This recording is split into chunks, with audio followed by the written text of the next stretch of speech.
শাহজাদপুরে গভীর রাতে শিশুকে জিম্মি করে দুর্ধর্ষ ডাকাতি।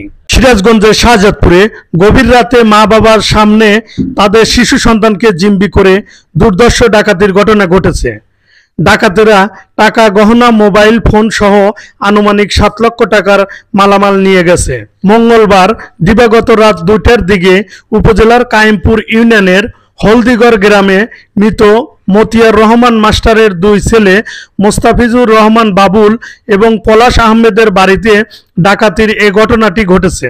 ঘটনার বিবরণ দিয়ে মোস্তাফিজুর রহমান বাবুল জানান, রাত 2টার দিকে হাফ প্যান্ট পরিহিত মুখোশধারী 10-11 জন ডাকাত আমার বাসার গেটের তালা ভেঙে বেডরুমে ঢুকে আমার শিশু সন্তান আরাফাত রহমানের গলায় ছুরি ধরে আমাদের জিম্মি করে টাকা, গহনা, মোবাইল ফোন সহ আনুমানিক 7 লক্ষ টাকার মালামাল হাতিয়ে নেয়। আমার ওয়াইফ শুয়ে আছে, আর একটা রুম আছে, আমার বড় ছেলে ক্লাস 8-এ পড়ে, ও শুয়ে আছে।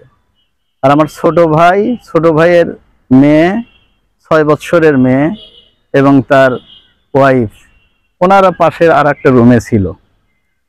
এখন রাত্রি 2টার দিক, 2টা থেকে 2:30টার মধ্যে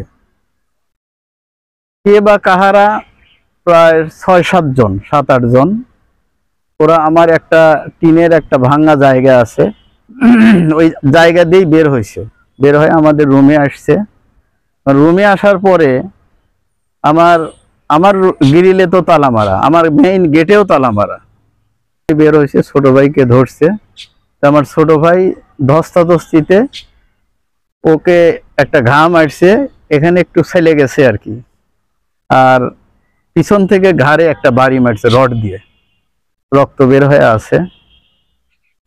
তারপরে ও দুর্বল হয় নাই, কিন্তু যখন বাচ্চাটা শুয়েছিল, বাচ্চা ধরে যখন গলায় ছুরি লাগাইছে, তখন ও দুর্বল হয়ে গেছে। ওই বটি দা, তারপরে শাপল, ভাঙার সব জিনিসপত্র, কিছু ছুরি, এইগুলো ছিল। এসে হাফ প্যান্ট পরা, প্রত্যেকেরই দাঁড়িয়ে আছে, কালো দাড়ি, প্রত্যেকেরই দাঁড়িয়ে আছি। এই কথা বলিস না, আস্তে আস্তে কথা বল।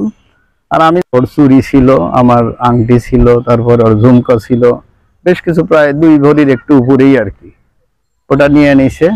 তখন আমাদের একটা মুঠো ফোন ছিল, সেই মুঠো ফোনে আমরা বললাম, মাইকের যে আমাদের যে ইমাম আছে, মসজিদের ইমাম, তাকে বললাম, সে মাইকিং করে বললো যে, আমার নাম ধরে বললো যে অমকের বাসাতে ডাকাতি পড়ছে, আপনারা সবাই সতর্ক থাকেন।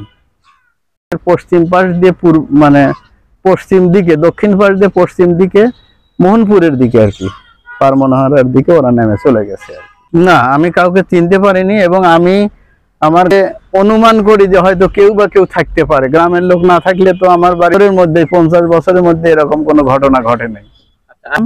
আপনাদের সাথে কথা হচ্ছে, আমি এখনই থানায় যাবো। বাবুলের ছোট ভাই পলাশ আহমেদ জানান, রাত 2টার দিকে আমার 6 মাস বয়সী শিশু কন্যা আরবির দুধের ফিডার পরিষ্কার করার জন্য বাইরে গেলে হঠাৎ করে হাফ প্যান্ট পরিহিত মুখোশধারী 5-6 জন আমাকে ঝাপটে ধরে। ধস্তাধস্তির এক পর্যায়ে তাদের একজন ঘরে ঢুকে আমার ছোট্ট শিশুর গলায় ছুরি ধরে আমাদের জিম্মি করে রাখে। পরে ডাকাতেরা আমাদের প্রাণনাশের হুমকি দিয়ে চুপচাপ থাকতে বলে বেরিয়ে যায়। আমার মেয়েটা কান্নাকাটি করে ওঠে। এমতো অবস্থায় মেয়েকে দুধ খাওয়ানোর জন্য আমরা ওই ফিডার ধোয়ার জন্য আমার ওয়াইফকে বাইরে বের আসতে বলি।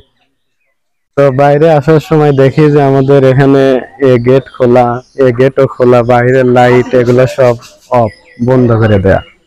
তো আমার মোবাইলটা লাইট ধরাইয়া বলি যে যায় ধুয়ে নিয়ে আসো। এমতো অবস্থায় 2 জন এখান থেকে বের হয়ে এসে আমার ওয়াইফকে ধরে মোবাইল টোবাইল সব কেড়ে নেয়।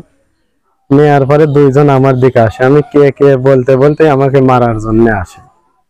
সরাসরি কোনো কথা না বলে মারার জন্য আসে। আমি সাইড কেটে ওটা ধরেই ওনাকে একটা কিল দেওয়ার পরে উনি মাটিতে পড়ে যায়।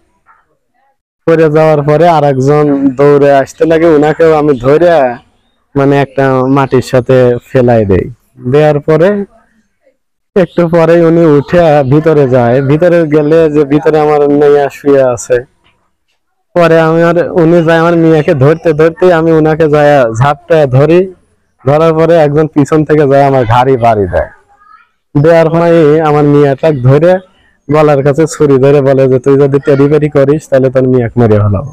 তুই সাইডে যায় দাঁড়া। এলাকাবাসীর সূত্রে জানা যায় ওই দিন রাতে প্রায় একই সময়ে হলদিগড় গ্রামের আব্দুল খালেক ফকিরের বাড়িতে ঘরের টিনের বেড়া কেটে দরজার খিল খুলে কে বা কারা 40-50 হাজার টাকা চুরি করে নিয়ে যায়। উল্লেখ্য, এ ঘটনায় একদিন আগে রবিবার রাতে একই গ্রামের আলহাজ রমজান মাস্টারের ছেলে লিটনের বাড়িতে অপর একটি ডাকাতির ঘটনা ঘটে। এ ঘটনায় শাহজাদপুর থানা অফিসার ইনচার্জ মোহাম্মদ সবুজ রানা জানান, সংবাদ পেয়ে আমরা ঘটনাস্থল পরিদর্শন করেছি।